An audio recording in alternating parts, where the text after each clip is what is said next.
ಎಲ್ಲರಿಗೂ ನಮಸ್ಕಾರ. ನಾನು ಶಂಕರ್ ಭಟ್. ನನ್ನ ಹೊಸ ಯೂಟ್ಯೂಬ್ ಚಾನಲ್ ಹೋರಾಟದ ಅಮೃತ.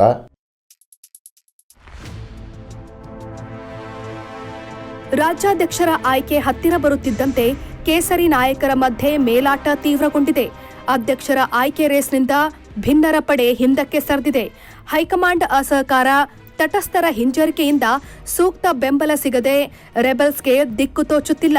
ಈ ಬೆನ್ನಲ್ಲೇ ವಿಜಯೇಂದ್ರ ಫುಲ್ ಆಕ್ಟಿವ್ ಆಗಿದ್ದಾರೆ. ಇತ್ತ ಹೈಕಮಾಂಡ್ ಅಧ್ಯಕ್ಷರ ಆಯ್ಕೆ ಮಾಡದೆ ವಿಳಂಬ ಮಾಡುತ್ತಿರೋದು ಗೊಂದಲ ಮೂಡಿಸಿದೆ. ರಾಜ್ಯ ಬಿಜೆಪಿಯಲ್ಲಿ ಒಟ್ಟೊಟ್ಟಿಗೆ ಬಿರುಸಿನ ಚಟುವಟಿಕೆಗಳು ನಡೀತಿವೆ. ಗೊಂದಲವೂ ಮುಂದುವರೆದಿದೆ. ರಾಜ್ಯಾಧ್ಯಕ್ಷರ ಹುದ್ದೆಗೆ ಜಟಾಪಟಿಯಲ್ಲಿ ಬಿಜೆಪಿ ಭಿನ್ನರಿಗೆ ಭಾರೀ ಹಿನ್ನಡೆಯಾಗಿದೆ. ಬದಲಾದ ಸನ್ನಿವೇಶದಿಂದ ಭಿನ್ನರು ಅಧ್ಯಕ್ಷ ಸ್ಥಾನಕ್ಕೆ ಪೈಪೋಟಿ ಕೈಬಿಟ್ಟಿದ್ದಾರೆ. ಯತ್ನಾಳ್ರನ್ನ ವಿಜಯೇಂದ್ರ ವಿರುದ್ಧ ಸ್ಪರ್ಧೆ ಮಾಡಿಸುವ ನಿರ್ಧಾರದಿಂದ ರೆಬಲ್ಗಳು ಹಿಂದಕ್ಕೆ ಸರಿದಿದ್ದಾರೆ. ಚುನಾವಣೆಗೆ ಹೈಕಮಾಂಡ್ ಸ್ಪಂದಿಸುತ್ತಿಲ್ಲ. ಚುನಾವಣೆ ಬದಲು ಸಹಮತ ಆಯ್ಕೆಗೆ ವರಿಷ್ಠರು ಮುಂದಾಗಿದ್ದಾರೆ. ಇತ್ತ ತಟಸ್ಥರು ಭಿನ್ನರಿಗೆ ಸಹಕರಿಸದೆ ಹಿಂಜರಿದಿದ್ದಾರೆ. ಇದರಿಂದ ಭಿನ್ನರು ಹೈಕಮಾಂಡ್ ಸೂಚನೆಯಂತೆ ಶಸ್ತ್ರ ತ್ಯಾಗಕ್ಕೆ ಮುಂದಾಗಿದೆ.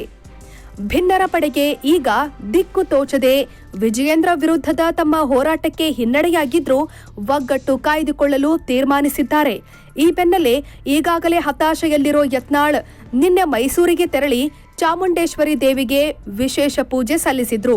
ತಮ್ಮ ಒಡೆತನದ ಸಕ್ಕರೆ ಕಾರ್ಖಾನೆಗೆ ಇದ್ದ ಅಡ್ಡಿ ಶಮನವಾದ ಹಿನ್ನೆಲೆಯಲ್ಲಿ ಸಕ್ಕರೆ ಕಾರ್ಖಾನೆ ದಾಖಲೆಗಳನ್ನ ದೇವಿ ಮುಂದಿಟ್ಟು ಯತ್ನಾಳ್ ಅರ್ಚನೆ ಮಾಡಿಸಿದ್ರು.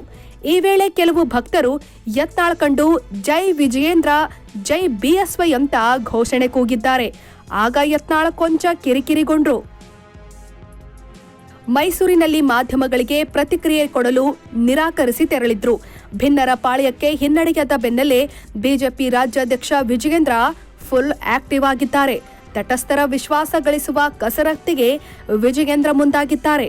ತಮ್ಮ ಮೇಲೆ ಮುನಿಸಿಕೊಂಡ ಆರ್ ಅಶೋಕ್ಗೆ ವಿಜಯೇಂದ್ರ ಸ್ನೇಹದ ಹಸ್ತಚಾಚಿ ಓಲೈಸಿದ್ದಾರೆ.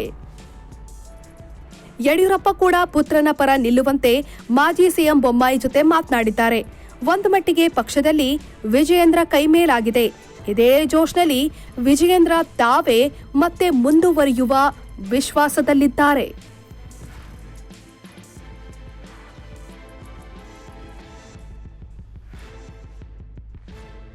ಶೇರ್ ಮಾಡಿ, ಸಬ್ಸ್ಕ್ರೈಬರ್ ಆಗಿ, ಬೆಲ್ ಐಕನ್ ಅನ್ನು ಒತ್ತಲು ಮರೆಯದಿರಿ.